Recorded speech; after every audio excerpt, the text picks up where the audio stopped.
తక్కువ పెట్టుబడి, తరగని డిమాండ్, ప్రీమియం బ్రాండ్ సపోర్ట్ తో మిస్టర్ ఆప్టికల్స్ ఫ్రాంచైజీ మీకోసం. Call Mister Opticals today. Jani master, Sekhar master మధ్య ఏం జరుగుతోంది, డాన్సర్ల మధ్య నీ గొడవలు ఏంటి అని గత 2 రోజుల నుంచి సోషల్ మీడియాలో అందరూ చర్చించుకుంటున్నారు.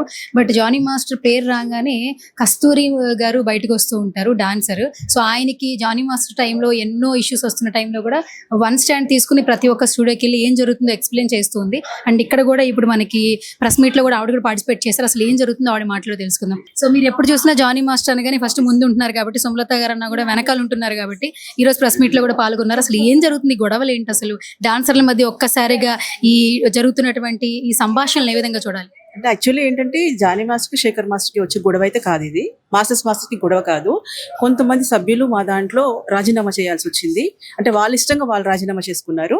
సో అప్పుడు ఏంటంటే ఆ రాజీనామా ఎవరైతే చేశారో దాని గురించి వేరే ఎలక్షన్ పెట్టేసి ఆ పోస్ట్లో కవర్ చేయాలి మిగతా వాళ్ళని అన్న ఇష్యూ తప్పితే ఇక్కడ ఏమీ లేదు. వాళ్ళు ఏంటంటే మళ్ళీ మేము రాజీనామా చేసింది వాళ్ళే, లేదు మేము చేయలేదు ఊరికి అన్నాము, మేమే వచ్చి కూర్చుంటాము, ఇది జరుగుతోంది తప్పితే అక్కడ శేఖర్ మాస్టర్ జానీ మాస్టర్కి ఏమీ లేదు. జస్ట్ ఎలక్షన్ గురించి జరిగే ఇష్యూ. అంటే ఇప్పుడు ఇక్కడ చూస్తే సుమలత గారు ఏకపక్షంగా నిర్ణయాలు తీసుకుంటున్నారని ఒక కంప్లైంట్ చేస్తున్నారు. సుమలత గారు ఏం చెప్తున్నారు, ఆపోజిట్ ఉన్న వాళ్ళు నేను 6 నెలల నుంచి చార్జ్ తీసుకున్న తర్వాత ఏదైతే అవినీతి జరుగుతుందో ఆ ఫెడరేషన్ లో జరుగుతున్న అవినీతిని బయటపెట్టడం వల్ల వాళ్ళు రాజీనామా చేశారంటున్నారు. ఏది నిజం? యాక్చువల్లీ వాళ్ళు ఎవరైతే ఒక ఇద్దరు ముగ్గురు అవినీతి చేశారు, సో వాళ్ళకి సపోర్టర్స్గా మిగతా వాళ్ళు రాజీనామా చేశారు. మిగతా వాళ్ళది తప్పు ఉందని అనట్లా, ఆ వాళ్ళకి సపోర్ట్ చేస్తున్నారు కాబట్టి సపోర్ట్గా వీళ్ళు రాజీనామా చేశారు.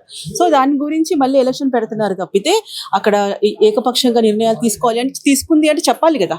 ఏకపక్షంగా ఏం తీసుకుంది, తను చేసిన తప్పేంటి, తను చేసిన మిస్టేక్ ఏంటి, మిస్టేక్ చెప్తే అందరూ అడుగుతారు కదా, నేనే అడుగుతాను సరే ఎందుకు వచ్చింది ప్రాబ్లం ఏంటి అని. మిస్టేక్ లేకుండా వీళ్ళు ఏకపక్షంగా తీసుకుంటున్నారు. ఎవరో చెప్తే వినడము, ఎవరో చెప్తే మాట్లాడడము, వాళ్ళు ఏకపక్షంగా తీసుకుంటున్నారు కానీ ఇక్కడ మా ప్రెసిడెంట్ గారు అయితే తీసుకోవట్లేదు.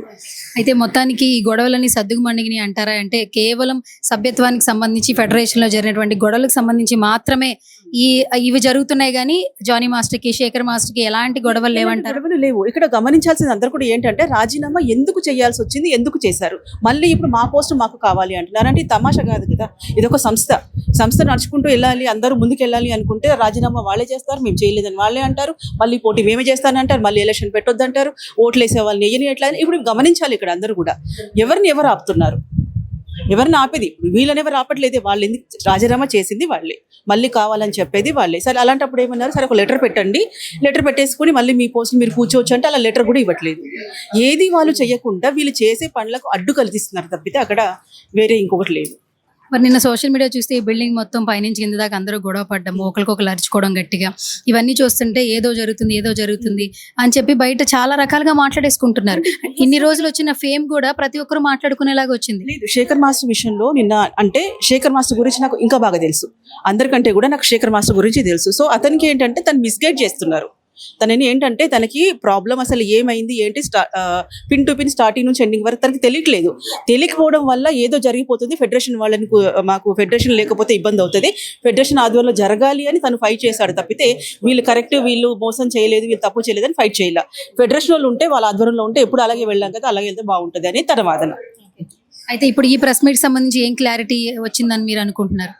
నిన్న ఏదైతే అపోహలు వచ్చాయో అందరిలో, వాళ్ళు కొట్టుకున్నారు, వాళ్ళంటే వాళ్ళకి పడట్లేదు, ఇవన్నీ కాకుండా క్లారిటీగా అసలు యూనియన్లో ఏం జరిగింది, ఎందుకు వాళ్ళు రాజీనామా చేశారు, ఎందుకు బై ఎలక్షన్ పెడుతున్నారు, సీక్రెట్ ఎలక్షన్ ఎందుకు జరిగింది అనేది అందరికీ క్లారిటీ వచ్చిందని నేను అనుకుంటున్నాను.